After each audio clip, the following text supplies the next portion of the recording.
안녕하십니까. 반유형TV의 반유형입니다. 제가 또 연결해서 말씀을 갖다 올리고자 합니다. 자, 이제 모든 사람마다 어떻게 직접 민주가 불가능하니까 우리는 공화제로 나가는 것입니다. 그러므로 전 세계의 모든 국가는 공화국이죠. 공화입니다. 공화. 자, 공화를 갖다 지배하는 건 뭐냐? 그것은 바로 법치입니다. 그러므로 법이 모든 걸 갖다 지배하는 것입니다. 자, 법치주의가 바로 민주주의의 척도인 것입니다. 그러므로 대한민국의 사법부는 대한민국의 민주주의를 지키는 아주 중요한 존재인 것입니다. 자, 그래서 제가 말씀을 올리고자 하는 것은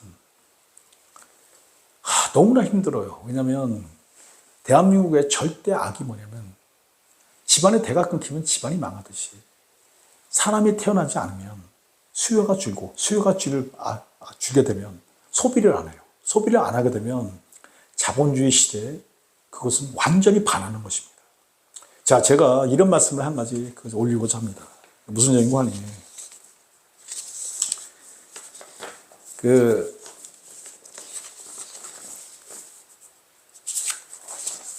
죄송합니다. 좀만 기다려줘도, 좀 약간 딜레이 됐는데요.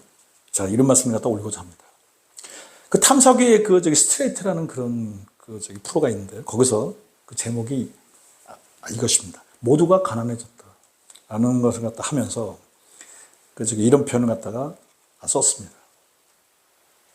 30대 후반인 김모 씨가 나와가지고 이런 얘기를 해요. 저는 월급을 갖다 300만 원 받습니다. 근데 그거 가지고 부족해가지고요.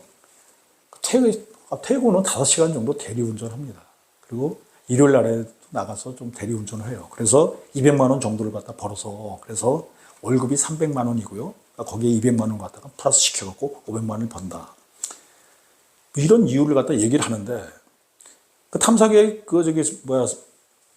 스트레이트에서 모두가 가난해졌다는 핵심 포인트로 잡는 건 뭐냐면, 실질 소득이 줄어들고 있다는 것입니다.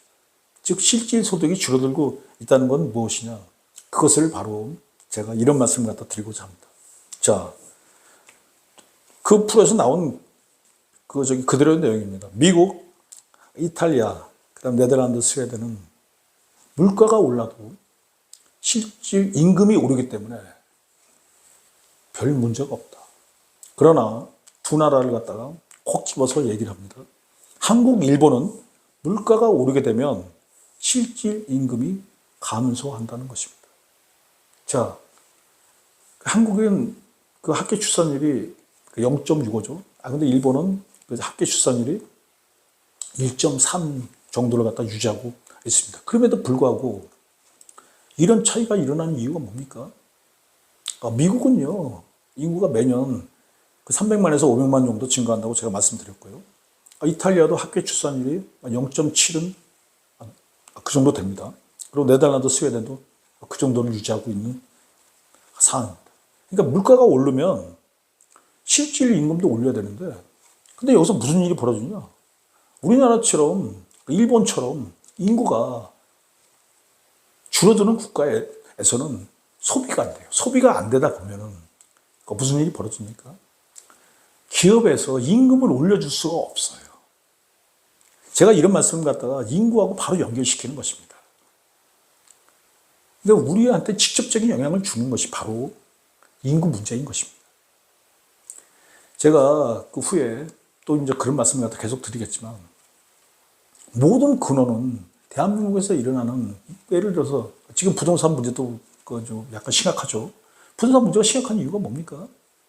한국 경제가 안 좋아서 그런가요? 아니면은 한국 사람들 마음이 변했나요? 야, 그동안 내가 그토록 집을 좋아했는데, 이제는 집에는 관심이 없어. 그러니까 나는 이제 집을 갖다 집을 앞으로는 안 살 거야. 뭐 이런 뭐 생각을 하나요? 아니면은 뭐 소비를 하고 싶은데 돈이 없어요? 그래서 소비를 갖다 안 하는 그런 근원적인 이유가 뭡니까? 자, 모든 근원적인 이유는 바로 인구 감소에서 나타나는 겁니다. 누구라고 표현을 갖다 쓰지 않겠습니다. 그러나 요즘 어떤 한 사람이 잘 나가고 있어요. 유튜브인데요. 그 사람이 하는 일은 아주 단순합니다. 어디 가서 집값 떨어진 데를 갖다 계속 보여주면서 집 사지 마세요. 집값은 앞으로 계속 떨어집니다. 근데 그 사람은 이런 이유는 얘기 안 해요. 물론 이유를 갖다가 뭐 약간 사이드 측면에서 들긴 합니다. 인구가 감소하기 때문에 집값이 떨어질 것이다. 그런 얘기는 종종 하지만 그러나 그 사람이 지금 엄청난 인기를 갖다 끌고 있습니다. 그러면서 돈도 많이 벌고 있는 상황이고요. 자, 근데 제가 이런 말씀을 갖다 드리는 이유는 뭐냐? 모든 근원은 대한민국에서 일어나는 지금의 자영업자들이 얘기하는 지금 물건이 팔리지 않아요. 음식이 팔리지 않아요. 뭐 이렇게 얘기하는 그 근원적인 뿌리는 바로 인구가 감소하고 있다는 것입니다. 저출산이 되고 있다는 것입니다. 합계 출산율이 계속 떨어지고 있다는 것입니다. 군대에 갈 사람이 없어요. 그것도 바로 그겁니다.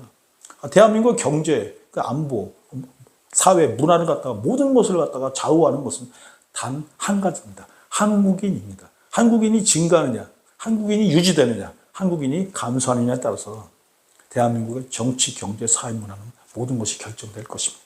자, 그래서 지금 당장 우리가 해야 할 일은 무엇입니까? 바로 인구 문제입니다. 인구 문제에 대해서 우리가 지금 당장 해야 되는데 제가 생각해낸 게 순간적으로 새벽에 영감을 얻은 건 인구 문제를 갖다 국민투표와 연기시키자. 국민투표와 연기시킨다면 그러면 그 국민투표 사안에서 그것이 국민투표에 의해서 통과된다 그러면 인구 문제를 갖다 해결하는 데 있어서 정치권이나 아니면은 국회나 아니면 사법부도 그 문제에 있어서는 종속시킬 수 있기 때문에 인구 문제를 갖다 추진하는 데 있어서 강력한 힘을 대한민국과 한민족은 갖게 될 것이라는 것을 갖다 말씀드리면서 이 시리즈문을 갖다 끝내면서 이런 말씀을 갖다 드리면서 끝내고자 합니다. 대한민국 인구 문제를 해결하기 위해서는 인구 문제에 대해서 국민투표에 붙여야 한다. 그리고 그 국민투표를 통해서 인구 문제를 해결할 수 있는 강력한 힘을 가질 때만이 우리는 인구 문제를 해결할 수 있는 힘을 갖게 될 것이다. 고맙습니다. 애 낳아보세, 애 낳아보세, 우리도 한번 애 낳아보세, 애 낳아보세, 애 낳아보세, 우리도 한번 애 낳아보세.